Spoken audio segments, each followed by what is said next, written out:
ইউনুস যেমন 3 দিন 3 রাত মাছের পেটে ছিলেন, একইভাবে ঈশ্বরের পুত্র 3 দিন 3 রাত পৃথিবীর ভেতরে থাকবেন। যীশু খ্রিস্ট কি বৈজ্ঞানিকভাবে ইউনুসের এই নিদর্শনটা দেখিয়েছিলেন? যিশু বলেছিলেন ইউনুস যেভাবে ছিলেন ঈশ্বরের পুত্র সেভাবে থাকবেন। ইউনুস কিভাবে ছিলেন? ইউনুস সেই তিমি মাছের পেটে ছিলেন। কিভাবে? সেই মাছের পেটে মৃত না জীবিত? জীবিত। যখন তাকে তীরে ফেলে দেওয়া হলো তখন জীবিত। সেই তিমি মাছের পেটে যখন তিনি সমুদ্রের মধ্যে ঘুরছিলেন, মৃত না জীবিত? জীবিত। তিনি সৃষ্টিকর্তার কাছে প্রার্থনা করলেন, জীবিত না মৃত? জীবিত। মাছটা তাকে সমুদ্রের তীরে ফেলে দিল, মৃত না জীবিত? জীবিত, জীবিত, জীবিত, জীবিত।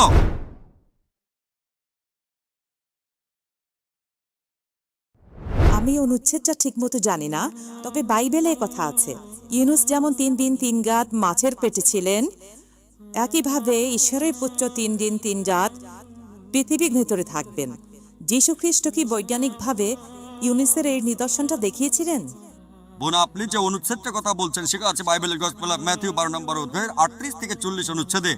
যখন ইহুদিরা যিশুর কাছে গিয়ে বলল, একটা নিদর্শন দেখান, অলৌকিক কিছু করে দেখান, যিশু খ্রিস্ট তখন তাদের বললেন, তোমরা অসৎ আর ব্যভিচারী জাতি, শুধু নিদর্শন খুঁজে বেড়াও, তোমাদের কোনো নিদর্শন দেখানো হবে না, শুধু ইউনুসের নিদর্শন বাদে। যেভাবে নবী ইউনুস 3 দিন এবং 3 রাত তিমি মাছের পেটের মধ্যে ছিলেন, সেই একইভাবে ঈশ্বরের পুত্র 3 দিন এবং 3 রাত পৃথিবীর বুকের মধ্যে থাকবেন।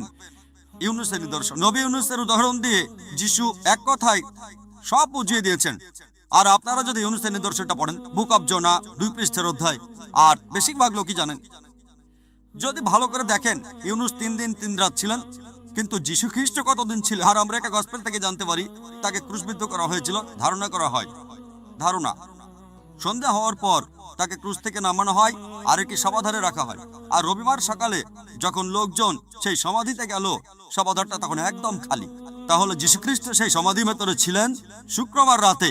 শুক্রবার রাতে তিনি সমাধিতে ছিলেন, শুক্রবার রাত। শনিবার সকালে তিনি সমাধিতে ছিলেন, একদিন, এক রাত, একদিন।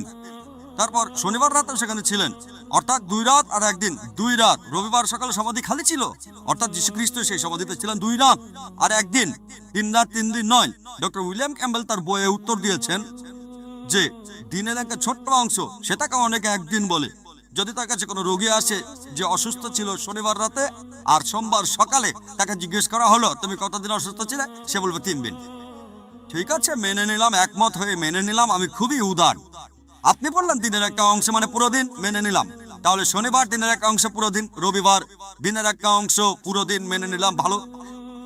সোমবার দিনের একটা অংশ পুরো একদিন, কোনো সমস্যা নেই। যদি রোগী বলে 3 দিন, আপত্তি করবো না। কিন্তু কোন রোগী কখনোই বলবে না 3 দিন আর 3 রাত। চ্যালেঞ্জ করলাম।